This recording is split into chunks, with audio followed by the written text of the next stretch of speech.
Hey guys, what's up guys? I wanted to finally talk about Diablo 4. I feel like I've put this off long enough, but I got to play it, I got to kind of see what other people think, and I wanted to just go ahead and give you guys my own review over Diablo 4 and my experience doing so. However, this is definitely coming from a more casual perspective, not someone who's just been grinding out the nightmare mode and things of that nature, mostly for the general audience of people who kind of want to pick up the game and play it for themselves and then go on to something next. I have to say right off the bat, the game feels really fun.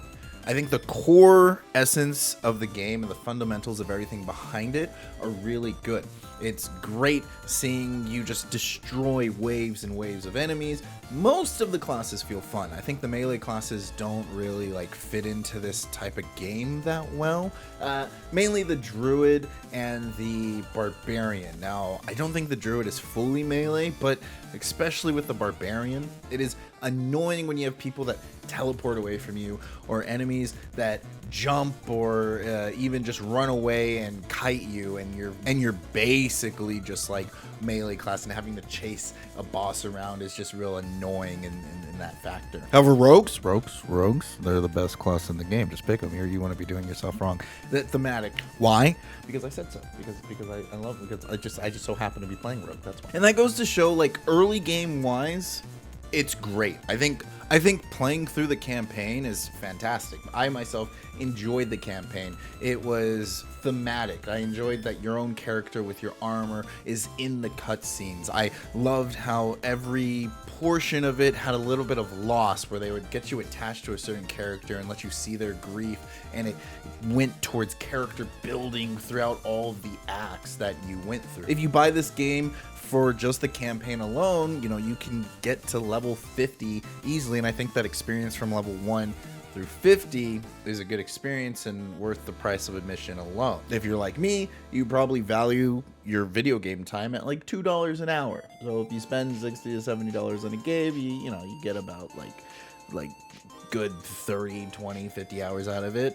Time well spent for me. Going back to how I was talking about the barbarian and the druid, I don't think it's great that not all the classes are created fully equally. I do know that they pop off later on in the game, but I think for that doesn't fit the majority of the people who are going to play this game.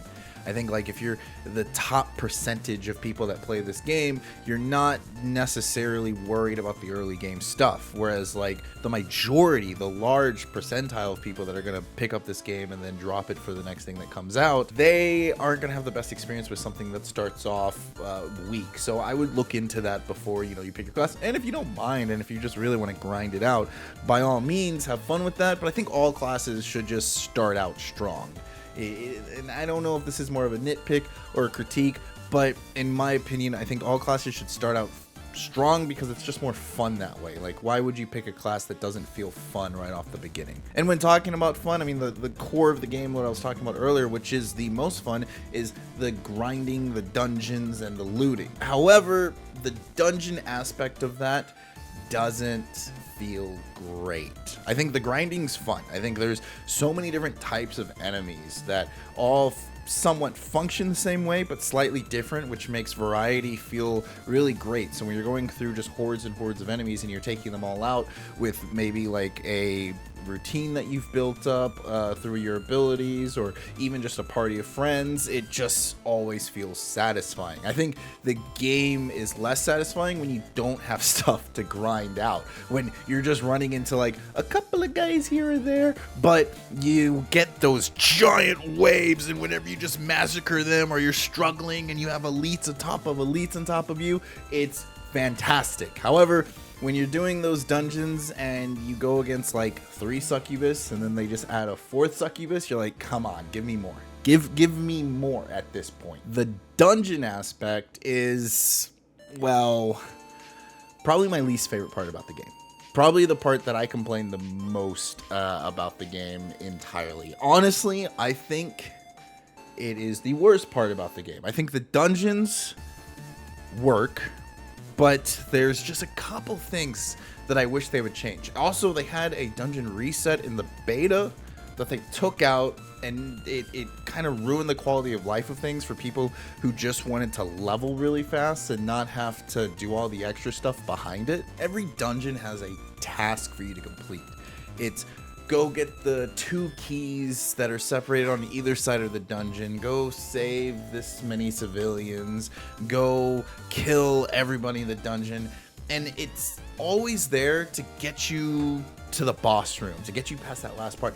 And I absolutely hate it. Look, for me, I've never ever in my life 100% of the game. Never felt like I needed to do it, never cared to do it, and having me 100% each dungeon just feels like it's like prolonging the time of the game, like making the game last longer than it needs to. If you want to have the last door of the dungeon actually mean something, if like, oh, if you don't do the tasks, the boss is 20% harder or whatever. I mean, honestly, I hate, it's like every time I enter a dungeon, in the back of my head is like, oh, what am I gonna have to do now? On top of that, there's dead ends in the dungeon, and it's like, why are there dead ends in this type of game? Like, why should I head somewhere only to have to immediately backtrack?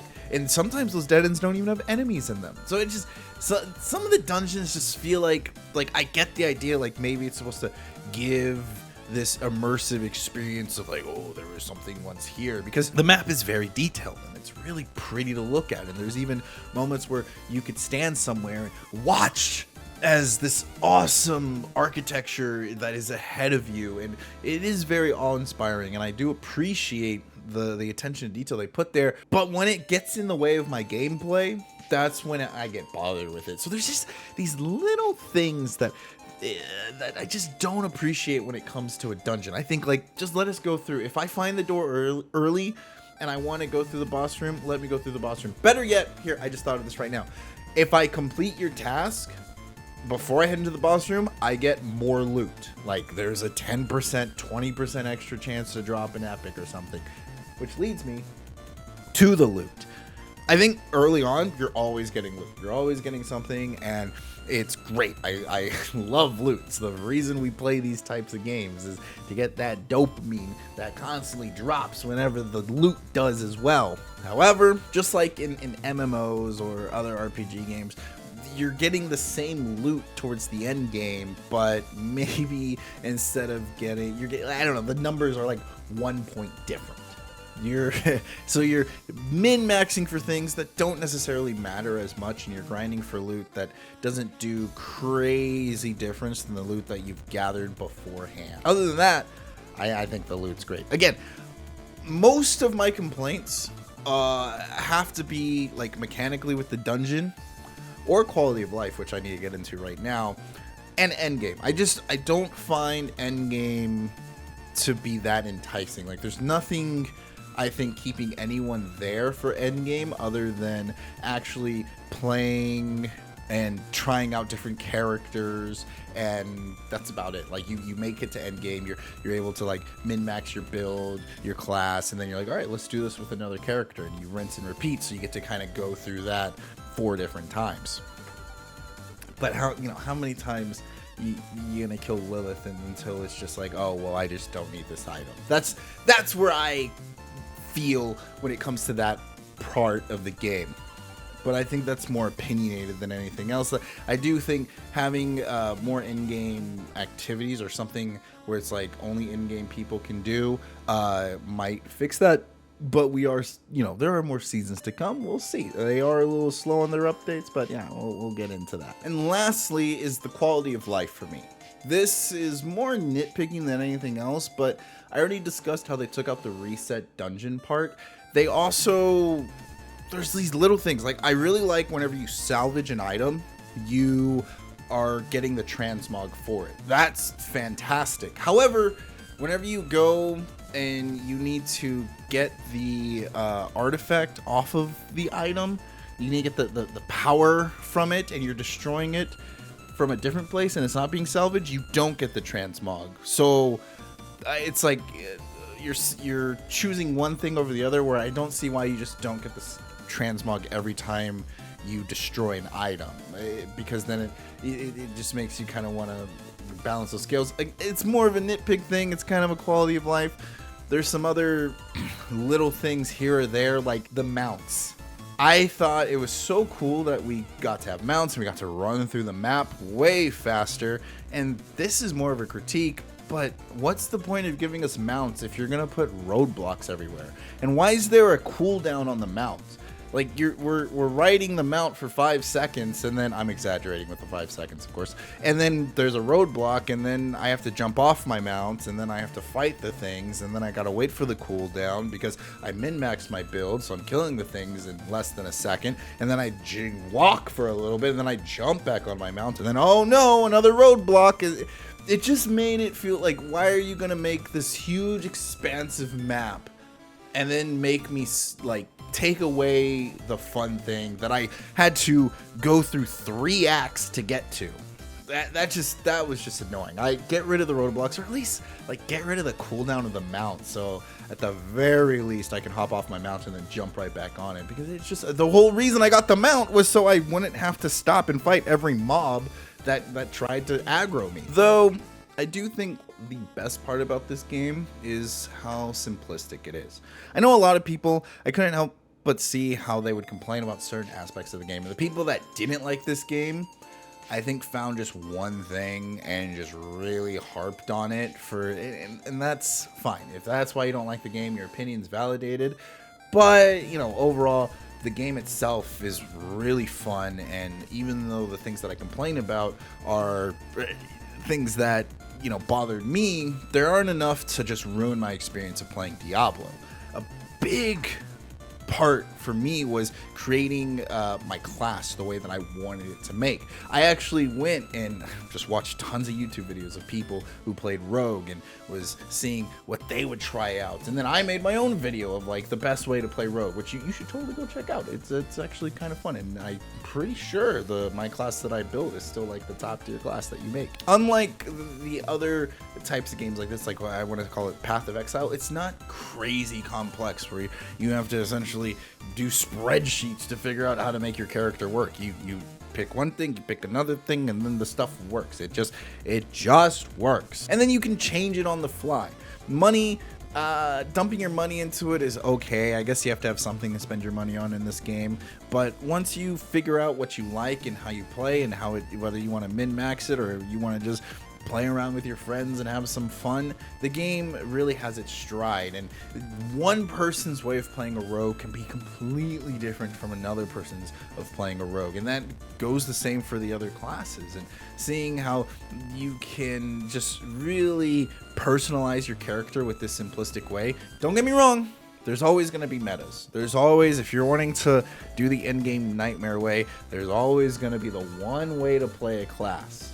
However, for most of us casuals that are gonna just play through the campaign and maybe try out a different class and do all that other stuff, it's really nice how the game just allows us to pick what we want and do what we want without having to become a mathematician. Overall, Diablo is a great, fun, still addictive experiences, with quality of life not really being all that great, but playing with friends is tons of fun, and the solo experience is enough to make you want to pick up the controller over and over again. I have to give Diablo 4 an 8 out of 10. Until next time, play night.